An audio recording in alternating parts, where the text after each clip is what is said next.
পহিলাতে মই এটা গুৰুত্বপূৰ্ণ বিষয় উপস্থাপন কৰিবলৈ বিচাৰিছোঁ।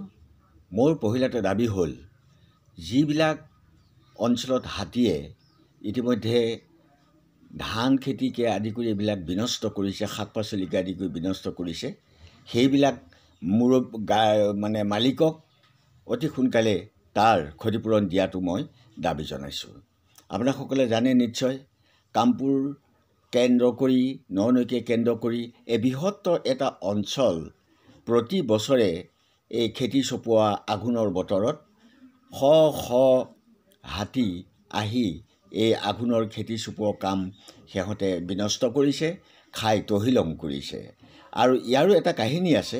সেই কাহিনীটোৰ ক্ষেত্ৰত আমি চৰকাৰক এটা কথা দাবী জনাবলৈ বিচাৰোঁ যে এই যে হাতীবিলাক উত্তৰ কামপুৰ অঞ্চল, সমগ্ৰ কামপুৰ ৰাজচক্ৰ আৰু ননৈ অঞ্চলত যে তেওঁলোকে আহিছে, আহি কৰি যে এই খেতি চপোৱা বতৰত খেতি বিনষ্ট কৰিছে।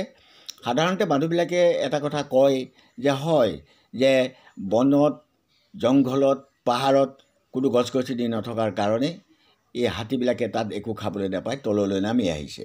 সেইটো আমি অস্বীকাৰ নকৰোঁ যদিও, কিন্তু এটা কথাত আমি ক'বলৈ বিচাৰোঁ যে এই যে বন ধ্বংস হৈছে, এই বন ধ্বংসৰ লগত জড়িত কিন্তু শাসক গোষ্ঠী।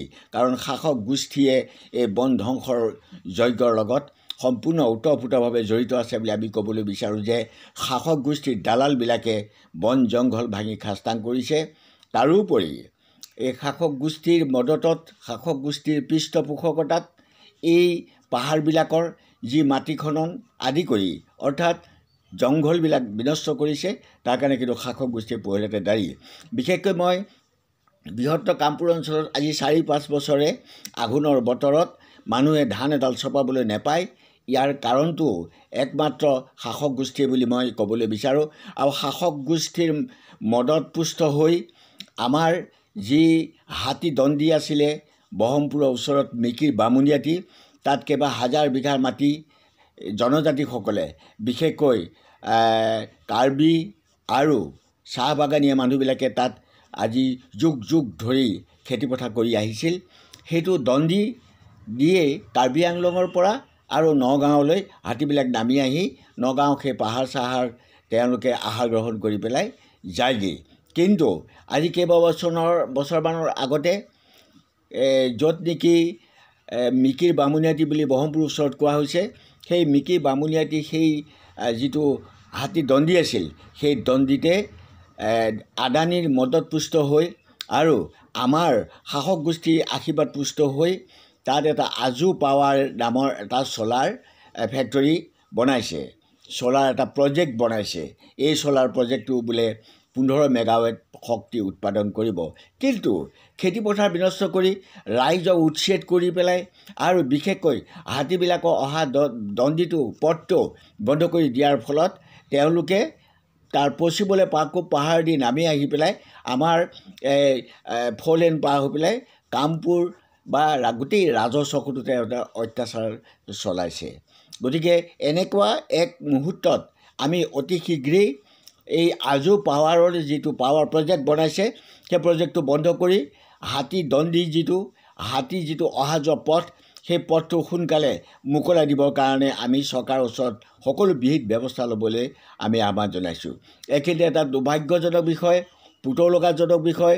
এইটো বহমপুৰ সমষ্টিত পৰে যিটো হাতীদণ্ডি, এই বহমপুৰ সমষ্টিত পৰা হাতীদণ্ডি বাটটোত যি আজু পাৱাৰে আদানীৰ মদতপুষ্ট আজু পাৱাৰে যিটো প্ৰজেক্ট বনাইছে, সেই প্ৰজেক্টটোৰ বাবে আমাৰ এই বহমপুৰ সমষ্টিৰ বিধায়ক জিতু গোস্বামীও সমৰ্থন আছে, যাৰ ফলত বহু দিনৰ আগৰে পৰা জিতু গোস্বামী কৈ থকা হৈছিলে যে আজু পাৱাৰৰ এই প্ৰজেক্টটো বন্ধ কৰিব লাগে।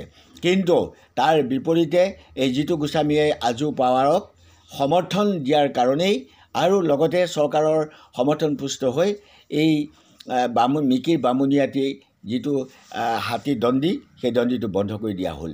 গতিকে ইয়াৰ ফলতে হৈছে কি, উত্তৰ অঞ্চলৰ যি ননৈ কোৱা হওক আৰু উত্তৰ কামপুৰৰ যি বৃহত্তৰ কৃষিভূমি আছে, পলসা অঞ্চল, দৰিঙাল গাঁও অঞ্চল, এইবিলাক পলসা এই অঞ্চলবিলাকৰ যি সুন্দৰ খেতি পথাৰ হয় তাক সদায় বিনষ্ট কৰে।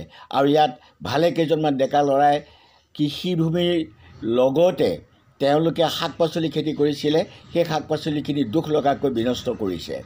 গতিকে আৰু এই অদ্যপি আজি এই 18 তাৰিখেও আমাৰ এই কামপুৰ উত্তৰ অংশত আমাৰ এতিয়াও 200-150 হাতী এতিয়াও বিচৰণ কৰি আছে, যাৰ ফলত কামপুৰ বকলা ৰাস্তাইদি ৰাতি সহজতে অহা যোৱা কৰা এটা অসুবিধাৰ সৃষ্টি হৈছে।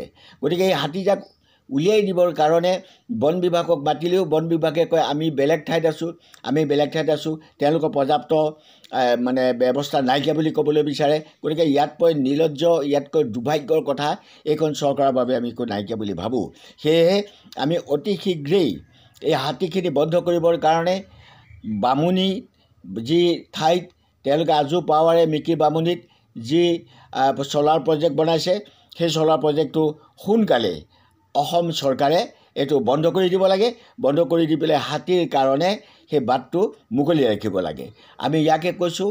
আৰু লগতে যিমানবিলাক খেতিয়কৰ ৰাইজৰ যি কৃষিভূমি শেষ কৰি দিয়া হ'ল, এই কৃষিভূমিৰ বাবে চৰকাৰে চৰজমিন চলাই অতি সোনকালে তাৰ ক্ষতিপূৰ্ণ ব্যৱস্থা কৰিব লাগে। কাৰণ ভাতমুঠিৰ বাবে আজি মানুহ হাহাকাৰ অৱস্থা হৈছে।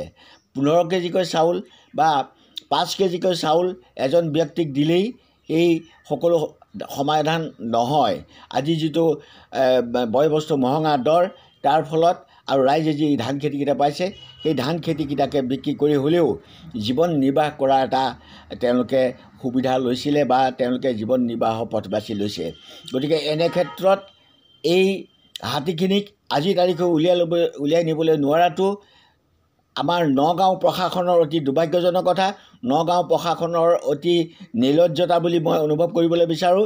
আজিৰ তাৰিখলৈকেও বন বিভাগে হওক, নগাঁও উপায়ুক্তই হওক, এই ব্যৱস্থাটো কৰাবলৈ নোৱাৰিলে, ফলত আজি মানুহ সন্ত্ৰাসিত হৈ পৰিছে। আজি প্ৰায় এসপ্তাহৰ আগত ননৈত ৰাতিপুৱা যেতিয়া খোজকাঢ়িবলৈ যোৱা এজন মানুহক হাতীয়ে হত্যা কৰি থৈ গৈছে। এইটো এটা বাতৰি নিশ্চয় সকলো মানুহে পাইছিল। যি নহওক, এই আজি সন্ত্ৰাসিত অৱস্থাত থকা উত্তৰ কামপুৰ বা চাংচকী অঞ্চলৰ পৰা হাতীবিলাক সোনকালে উলিয়াই নিয়াৰ ব্যৱস্থা কৰিব লাগে। আৰু আমাৰ ইয়াত ৰাজহ চক্ৰৰ দ্বাৰা যিমানবিলাক ক্ষতিগ্ৰস্ত হৈছে, এই ক্ষতিগ্ৰস্ত ৰাইজক অতি সোনকালে এই ধান খেতি বিনষ্টৰ এটা ক্ষতিপূৰণ দিয়াৰ ব্যৱস্থা কৰিব লাগে। অন্যথা মানুহে যদিও চৰকাৰক একো কৰিবলৈ নোৱাৰে, দাবী কৰিলেও চৰকাৰে যদি মানে লাখুটি গুলিৰ সৈতে প্ৰহাৰ কৰে, তেতিয়াহ'লে সেইটোৱে তেওঁলোকৰ শেষ কথা হ'ব নোৱাৰে। শেষ কথা হ'ল আমাৰ ৰাইজ ভৱিষ্যতে যাতে জীয়াই থাকিবৰ কাৰণে যদি ভৱিষ্যতটো সুপথলৈ নিনিয়ে, এই হাতীবিলাক উলিয়াই আৰু তাৰ এটা বিহিত ব্যৱস্থা নকৰে, তেতিয়াহ'লে আমি ৰাইজে সাউ দিয়া কথাটো বেলেগ কথা, আমি ৰাইজে সাৱধান কৰি দিবলৈ বিচাৰিছোঁ। এই হাতীবিলাকে যি অত্যাচাৰ কৰিছে আৰু 5 বছৰে মূৰে মূৰে অহা শাসক গোষ্ঠীলৈ যি অস্ত্ৰপাত আহিব, সেই অস্ত্ৰপাত আমি বন্ধ কৰিবৰ কাৰণে বা এই নিৰ্বাচনবিলাকত তেওঁলোকক আমি উচিত শিক্ষা দিবৰ কাৰণে আমি ব্যস্ত থাকিম। সেয়ে আমি সদৌ শেষত যিসকলৰ ৰাইজৰ এই খেতি বিনষ্ট কৰিলে, সেইসকলৰ চৰজমিন তদন্ত কৰি তেওঁলোকক এটা উচিত ধন টকা পইচা বা উচিত ক্ষতিপূৰণ দিয়া এটা ব্যৱস্থা কৰিব লাগে। ইয়াকে আমি চৰকাৰৰ ওচৰত দাবী জনালোঁ।